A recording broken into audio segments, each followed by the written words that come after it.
যখন আমরা আল্লাহকে পাবো, আল্লাহ পাকের ইবাদতের মধ্য দিয়ে, রাসূলের সুন্নতের মধ্য দিয়ে অল্পে তুষ্ট থাকতে পারবো, যা আছে এতে শুকরিয়া আদায় করবো, আপনার চেয়ে সুখী মানুষ দুনিয়াতে কেউ নাই দুনিয়া। কিন্তু বস্তুবাদিতা আপনাকে এই আকীদা আদর্শ থেকে সম্পূর্ণ ডিমোটিভেট করে দেবে। তো প্রিয় ভাই এবং বোনেরা যারা আলোচনা শুনছেন, আজকে আমাদের প্রথম সবক হওয়া উচিত দুনিয়ার নেশায় আমরা না পড়ি। আল্লাহ পাক আমাদেরকে তৌফিক দান। আল্লাহ পাক আমাদের সবাইকে যারা আলোচনা শুনছি দুনিয়ার প্রেমিক হওয়া থেকে বাঁচাক বলি আমি। দুনিয়ার প্রেমিক না, প্রেমিক হবো কার? আল্লাহর আখিরাতের। কতটুকু দাম আছে দুনিয়ার? আল্লাহ পাক বলছেন একটা মাছির পাখার সমানও না। একটা মাছির পাখার কি দাম আছে আপনার কাছে?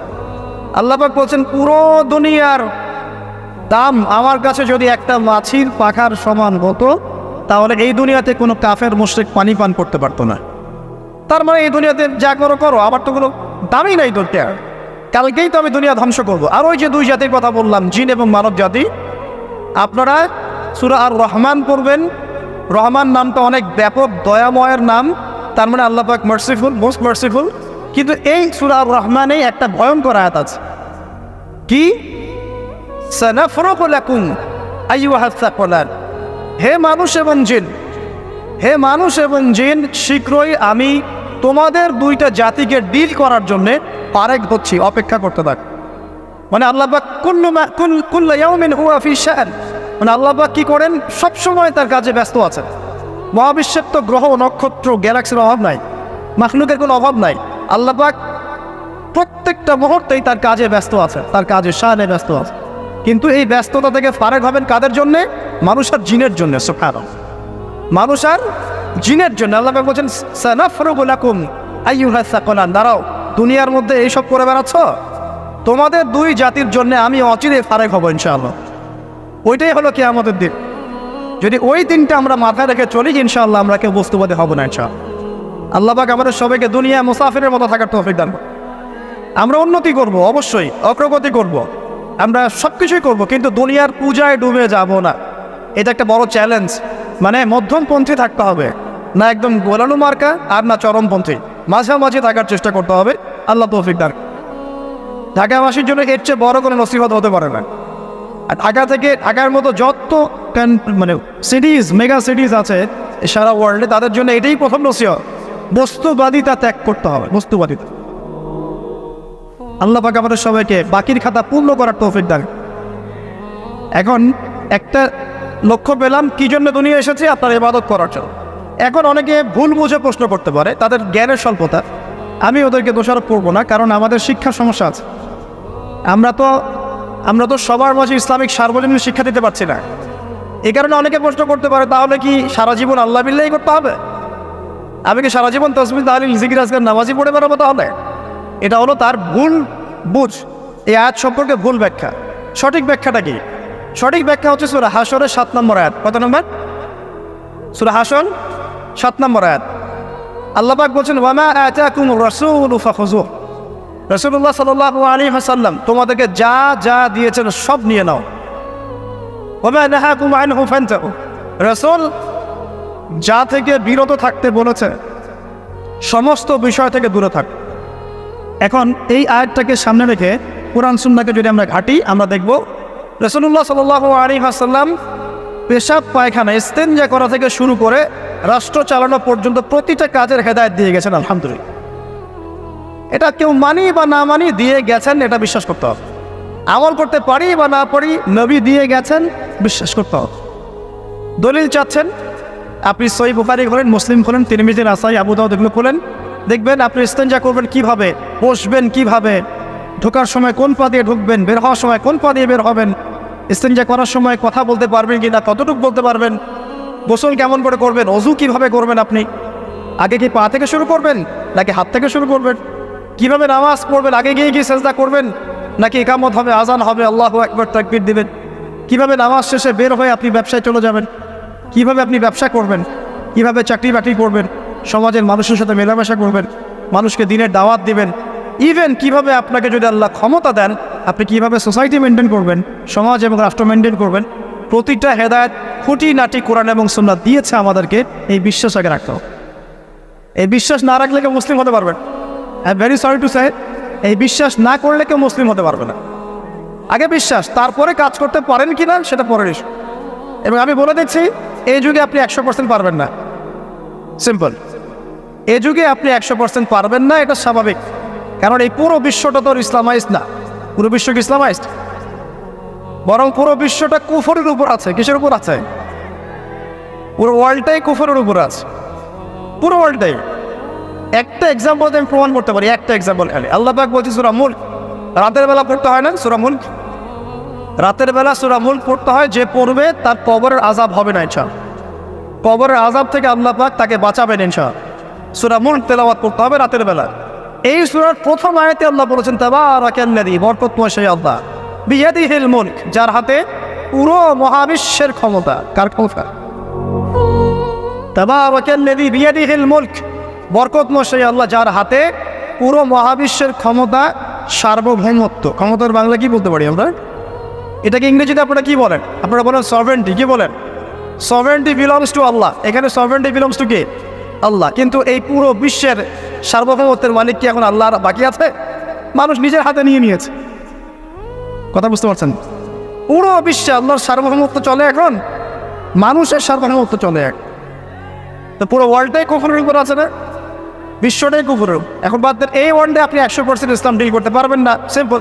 কিন্তু আগে বিশ্বাস করেন যে একদম টয়লেট থেকে শুরু করে আসমান পর্যন্ত সব কিছুই হেদায়েত কোথায় আছে, কোরআন শুনে আছে কি নাই? এখন মানতে পারি না, সেটা আমাদের ইস্যু। কেউ বিশ্বাস করেছে, মানতে পারে না, আল্লাহ তাকে মাফ করে দিবে ইনশাআল্লাহ।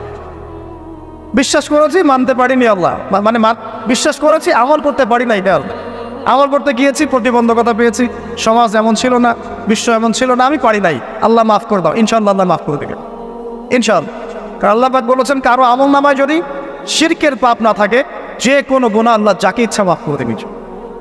আমল নামায় এখানে শিরকের পাপ রাখা যাবে না, যে কোনো গুনাহ আল্লাহ যাকে ইচ্ছা মাফ করতে পারে। বুঝাচ্ছি, মনে করেন একজন জেনা করেছেন, আল্লাহ মাফ করো। ওই জেনাকার ব্যক্তি যদি বিনা তওবাতেও মারা যায়, তওবা করে নাই, বিনা তওবাতেও মারা যায়, কাল কিয়ামতের মাঠে আল্লাহ পাক তাকেও মাফ করতে পারেন। আল্লাহু আকবার। কিন্তু একজন ব্যক্তি শিরক করেছে, তওবা না করে মারা গেছে, আল্লাহ তাকে মাফ। এখন শিরকের পাপ ছাড়া যে কোনো পাপ আল্লাহ মাফ করবেন ইনশাআল্লাহ। সো আগে আকীদা পোষণ করি যে হ্যাঁ, কোরআন সুন্নাহয় সব কিছুর সমাধান আছে আলহামদুলিল্লাহ। এখন আমি আমল করতে গিয়ে হয়তো পারছি না। এখন আমার বিশ্বাস চলমান বিশ্বের সাথে সাংঘর্ষিক হচ্ছে, এবং এই বিশ্বাসকে দমিয়ে দেওয়ার জন্যে কি করা হচ্ছে? এই বস্তুবাদিতার মতো আদর্শগুলো আপনার সামনে তোলা হচ্ছে। এখানে উত্তরটা কি? এখানে উত্তরটা হচ্ছে, দেখুন, ইবাদত মানে শুধুমাত্র নামাজ, রোজা, হজ, জাকাত নয়। ইবাদত মানে শুধুমাত্র নামাজ, রোজা, হজ, জাকাত নয়, বরং আমার জীবনের প্রতিটা সেক্টরই ইবাদত বলে কাউন্ট হবে যদি আমি সেই কাজটাকে নবীর সুন্নত অনুযায়ী করতে পারি। আমার কথাকে বুঝতে পারছেন? এই হলো ব্যাখ্যা, ওয়া মা খালাকতুল জিন্না ওয়াল ইনসা ইল্লা লিয়াবুদুন। আমি জিন আর মানুষকে শুধু আমার ইবাদত করার জন্যই সৃষ্টি করেছি। আপনার ইস্তেনজা করাটা ইবাদত। সুবহানাল্লাহ। আমার ইস্তেনজা করা কার প্রয়োজন? আমার না, ইসলামের না আল্লাহ পাকের? নাউজুবিল্লাহ। ইস্তেনজা কার জন্য করি? আমার প্রয়োজন। আমাকে এখন ইস্তেনজা করতে হবে, কষ্ট দিচ্ছে আমাকে। খাবার খাবেন, কার জন্য খাচ্ছেন? আমার জন্য নয় কি? আমার জন্যে। আপনি ব্যবসা করছেন, কার জন্যে? আমার জন্যে, আমার স্ত্রী সন্তান, আমার পরিবারের জন্য। আপনি সমাজ চালাচ্ছেন কার জন্য? আপনার জনগণের জন্য। এখানে স্বার্থ কার? মানুষের না আল্লাহ? আমার স্বার্থে আমি এই সব কাজগুলো করব, নবীর সুন্নাহ অনুযায়ী করব, তাহলে দুনিয়াবী কাজগুলোতেও আল্লাহ পাক নেকি দিয়ে দিবেন ইনশাআল্লাহ। কেমন দুনিয়াবী কাজ? স্ত্রী সহবাস করা, স্ত্রীর সাথে ভালোবাসা, প্রণয় বিনিময় করা। আপনি স্ত্রীর দিকে তাকিয়েছেন, নেকি হয়েছে। স্ত্রীর হাতটা ধরেছেন, নেকি হয়েছে। স্ত্রীকে আদর করেছেন, নেকি হয়েছে। তার মুখের মধ্যে ভাত তুলে দিয়েছেন, নেকি হয়েছে। আপনার ছেলেকে আদর করে কোলে নিয়েছেন, নেকি হয়েছে। মা ছেলেকে দুধ পান করাচ্ছে, নেকি হচ্ছে। আপনি ভাইকে 5টা টাকা দিয়ে সহযোগিতা করলেন, নেকি হচ্ছে। একজন এসে বসতে পারছে না, জায়গা ছেড়ে দিলেন, নেকি হচ্ছে। ইভেন রাস্তায় হাঁটছেন, এক মুসলিম ভাইয়ের সাথে সাক্ষাৎ হলো, সালাম দিলেন, মুচকি হাসি দিলেন, নেকি হয়ে গেল। তাহলে আমরা কিভাবে বলতে পারি যে ইসলাম কি শুধু নামাজ, রোজা, হজ, জাকাতকেই স্বীকৃতি দেয়, এগুলো করতেই দুনিয়াতে আসছি, নাকি সব কাজই ইবাদত? আমার আলোচনা কি কঠিন হয়ে যাচ্ছে? আমাদের জীবনের প্রতিটা কাজই ইবাদত, যদি সেটা রাসূল সাল্লাল্লাহু আলাইহি ওয়াসাল্লামের সুন্নাহ মতো করা হয়। তিনটা জিনিস খেয়াল রাখতে হবে। কয়টা জিনিস ভাই? এক, সেই ইবাদত হতে হবে আল্লাহর সন্তুষ্টির জন্য। এই যে আমি স্ত্রীর মুখে ভাত তুলে দিচ্ছি, তার কাছ থেকে কিছু পাওয়ার আশায় নয়, আমি দিচ্ছি আল্লাহর সন্তুষ্টির। আমি যে একজন মুসলিম ভাইকে হাসি মুখে সাক্ষাৎ করলাম, ও আমাকে ভালো বলবে, পরে আমাকে হেল্প করবে, এমন এই জন্য নয়, আল্লাহ পাক সন্তুষ্ট হবেন তাই। আমি নামাজে দাঁড়িয়েছি, লোকে আমাকে ভালো বলবে এই জন্য দাঁড়াই নাই, দাঁড়িয়েছি কেন? যাতে আল্লাহ আমাকে কালকে আমাদের মঠে বাঁচাও। আমি দাড়ি ছেড়ে দিয়েছি কেন? মানুষ আমাকে হুজুর বলবে তাই, এই জন্য নয়, বরং আল্লাহ রাসূলের সুন্নাত জীবিত করেছি, ইনশাআল্লাহ আমি 50 জন শহীদ সাহাবীর নেকি পাবো ইনশাআল্লাহ। কেন আমি টাকনুর নিচে কাপড় পরছি না? কারণ কি মানুষ আমাকে বলবে নতুন ফ্যাশন? না, আমি এই কারণে পড়ছি যাতে রাসূল সাল্লাল্লাহু আলাইহি ওয়াসাল্লাম কালকে আমাদের মাঠে এই সুন্নাহর উপর আমল করার জন্য আমার পক্ষে সুপারিশ করে। আমার ইবাদত, আমার পর্দা, আমার পরিবার, আমার ব্যবসা, আমার অর্থনীতি, আমার পলিটিক্স সব কিছু আল্লাহর জন্য করব, এই একটা হলো মূলনীতি ইবাদত কবুল হওয়ার। এক। দুই, সেই আমলটা হতে হবে রাসূলের সুন্নাহ মোতাবেক, অন্য কোনো পদ্ধতিতে নয়। মনে করেন আমি একজন খুব বড় বুজুর্গ হয়ে গেছি, নাউজুবিল্লাহ, না আমরা এত বড় বুজুর্গ হয়ে যাই নাই, যে টাইটেলগুলো আপনারা দেন এগুলোর কোনো প্রয়োজনও নাই। এখন একজন বড় বুজুর্গ এসে যদি আপনাকে কোনো ইবাদতের পদ্ধতি শিখিয়ে দেয়, এই পদ্ধতিতে ইবাদত করো, অনেক ভালো হবে, কিন্তু ওই পদ্ধতির সাথে রাসূলের এবং সাহাবীদের পদ্ধতির কোনো মিল নাই। মুখরোচক মনে হলো, দেখতে সুন্দর মনে হলো, এবং অনেক মানুষ তা করছে, এরকম দলিল থাকলেও সেই কাজটা করা যাবে না। কারণ কি? কারণ সেই কাজটা রাসূল সাল্লাল্লাহু আলাইহি ওয়াসাল্লামের সুন্নাহ মাফিক হয়নি। আল্লাহ রাসূল করেন নাই, সাহাবীরা করেন নাই, বাস আমি করবো আসেন, ইমামরাও করেন নাই, পরবর্তী জেনারেশনে কেউই করেন নাই। এখন যত ভালো টাটকা মজা লাগুক, দেখতে সুন্দর লাগুক, বহু মানুষ করছে, এইসব দলিল ইসলাম টিকবে না। আল্লাহ পাক বোঝার তৌফিক দেন। এক নম্বর শর্ত আল্লাহর সন্তুষ্টির জন্য হতে হবে। দুই নম্বর রাসূলের পদ্ধতিতে হতে হবে। তিন নম্বর খুব ডিফিকাল্ট, তিন নম্বরটা বেশি ডিফিকাল্ট। প্রথম দুইটা পার হয়ে গেলেও তিন নম্বরে গিয়ে আমরা আটকে যাচ্ছি। আর বলবো, রাগটা করবেন না তো। তিন নম্বর হচ্ছে রিজিক হালাল হতে হবে। রিজিক হালাল হতে হবে। পশ্চিমের আদলে গড়া এই পুরো বিশ্বের বেশিরভাগ মানুষের রিজিক এখন হারাম। কেন হারাম? কারণ কোনো না কোনোভাবে আমরা সুদের সাথে সম্পৃক্ত হয়ে যাচ্ছি, কোনো না কোনোভাবে। আর নবীজি অনেক আগেই বলেছিলেন, 1400 বছর আগে, যে একটা জামানা তোমাদের সামনে আসবে, যে মানুষ সুদ খেতে চাইবে না, তার গায়েও সুদের ছিটাফোঁটা গিয়ে লাগছে কিনা। এখন আপনি খেতে চাইবেন না, আপনাকে মেসেজ পাঠিয়ে দেওয়া হবে আপনার অ্যাকাউন্টে এত টাকায় যোগ হয়েছে। কী করবেন এখন? টাকাটা আপনি সুদের টাকা। সুদের টাকা মানে কি? এক দিরহাম যে ব্যক্তি সুদ খেয়েছে, সে যেন 36টা মেয়ের সাথে জেনার পাপ করেছে। সহিহ বুখারী হাদিস, একদম অকাট্য, সহিহ, সনদ সহিহ, এমন না জয়ীফ জাল, এমন নয়। এক দিরহাম যে ব্যক্তি সুদ খেয়েছে, সে যেন 36 বার জেনা করলো, নবী সাল্লাল্লাহু আলাইহি ওয়াসাল্লাম। আর এই হাদিস তো আপনারা জানেন যে সুদের পাপের 73টা শাখা আছে। নিচের শাখা হচ্ছে মায়ের সাথে জেনা করা, মাকে বিয়ে করা, আর উপরের শাখা হচ্ছে আল্লাহ এবং তার রাসূলের সাথে যুদ্ধ করা। এগুলো অবলীলায় করছি আমরা। আর নবীজি বলছেন 4 শ্রেণীকে আমি অভিশাপ দিয়ে গেলাম। আল্লাহর নবী অভিশাপ দিয়ে গেলেন, মানে সে জাহান্নামে যাবে, কোনো অবস্থাতেই জান্নাতে যাবে না।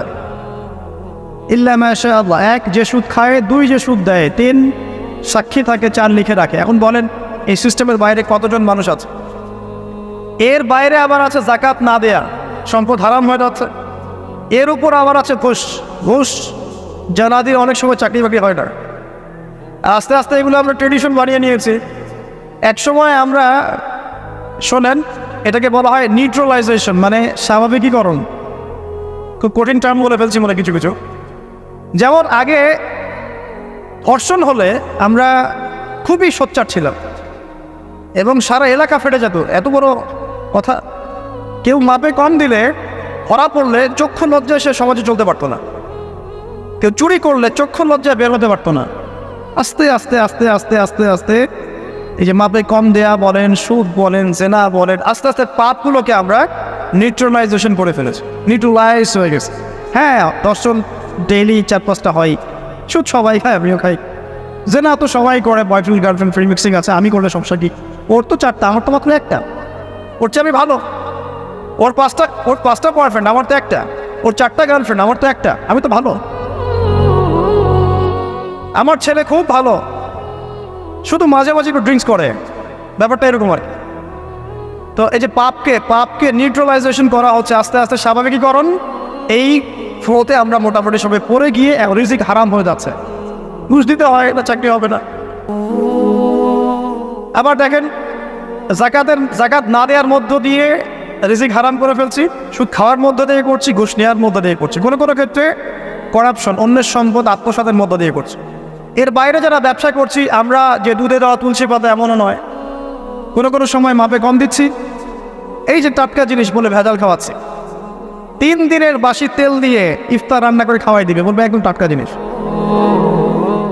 রমজান মাস আসছে সামনে না, কত যে মানুষ বের হবে যারা তারাবির নামাজ পড়বে একদম 20 রাকাত, ওখানে রাকাত নিয়ে ঝগড়া হবে।